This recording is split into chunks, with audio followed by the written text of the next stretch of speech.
remember that former President Trump basically wiped out ISIS, destroying the terror group and its last strongholds in Iraq and Syria.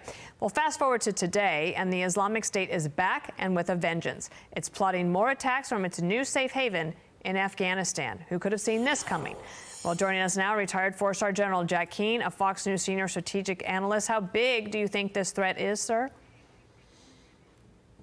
Well, it's a growing menace for sure, and it's something that President Biden's military advisors, from the on-scene commander in Afghanistan all the way to the chairman and the Secretary of Defense, the director of the Central Intelligence Agency, and all of our allies, all 6 nations who were there with us in Afghanistan, all said, keep the forces here to prevent ISIS and al-Qaeda from growing into a menace that will threaten our countries. And what did we do? We made a decision to conduct an unconditional surrender. We pulled out our 3 CIA bases, our 7 military bases were shut down, and we said we will still maintain contact with Afghanistan over the horizon. An 8-hour flight by a reconnaissance airplane to get there, 4 hours only on the target, 8 hours to return. That is not much capability trying to keep your eyes and ears on what is going on. This is a menace that's growing. It's attacking inside of Afghanistan. It's beginning to attack the region, and it'll grow into a menace that can attack Europe and the United States. That is what we brought on ourselves by that awful decision. You mentioned President Trump. Yes, he destroyed the caliphate, but what did he also do? He kept forces in Syria and in Iraq, where the caliphate was, minimum forces. In Iraq, it's about the same amount of forces we wanted to keep in Afghanistan. To do what? To make sure ISIS didn't grow into a sanctuary again. Right. So we kept those minimum forces for that reason, and it's working. We pulled them out of Afghanistan. Not surprising, it's not working. It was really remarkable. And I also want to ask you about President Biden's comments about Netanyahu and Israel and this apparent White House decision to sort of back away from Netanyahu. It's like a separation thing, and that you wonder about domestic politics weighing in at the White House on this decision. Listen to him here. He was on MSNBC.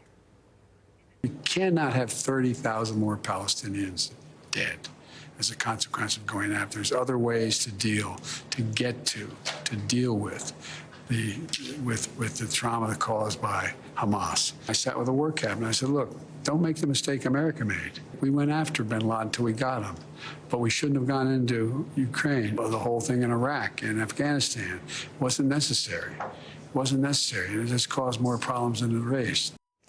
Is that a good comparison, what Israel's trying to do to wipe out Hamas? No, I mean, absolutely not. Look, it's unfortunate what has happened here. I mean, the disagreements that our president has and his team with Prime Minister Netanyahu and his team and how to conduct this war are now in the public spaces. That is really regrettable. I just wish, frankly, that the president and his team would leave Israel alone here and let them conduct a military operation in accordance with their values and as they see fit. They have taken unprecedented moves to remove the problem that no other military has had in my memory of dealing with such a concentration of civilians that are actually in the combatant zone inside urban centers. When the sound of the guns come, people normally leave. Hamas doesn't let them leave. The Israelis have moved them away as best as they possibly can, and certainly it's resulted, regrettably, in civilian casualties. But the rose has to be pinned. The reason for those casualties is Hamas. We've got this thing twisted and blaming Israel for that. It's not the case. Israel has to finish this. Dana, what they're about, supported by the Iranians, is make the security situation inside Israel for the Israeli people, make that so vulnerable that people don't want to live there. That's what this is all about. If we let Hamas live again because we don't destroy the remaining battalions and their leaders, they're going to rearm and reattack and make the people of Israel vulnerable once again. And that erodes the state of Israel. That's what they're after. They're after its destruction. There's not that many millions of Jews that are living there. And they certainly trust their government and their security forces until October the 7th. And that trust will have to be renewed and regain the trust of the Israeli people, certainly not put it further at risk by not destroying this force. And in fact, Benjamin Netanyahu on Fox and Friends this morning said that his responsibility is to make sure that another October 7th doesn't ever happen again in Israel. So General Jack Keane, thank you for getting us started on a Monday. Yeah, great talking to you, Dana. Thank you. Thank you. Have a wonderful week. I'm Steve Ducey. I'm Brian Kilmeade. And I'm Ainsley Earhart. And click here to subscribe to the Fox News YouTube page to catch our hottest interviews and most compelling analysis.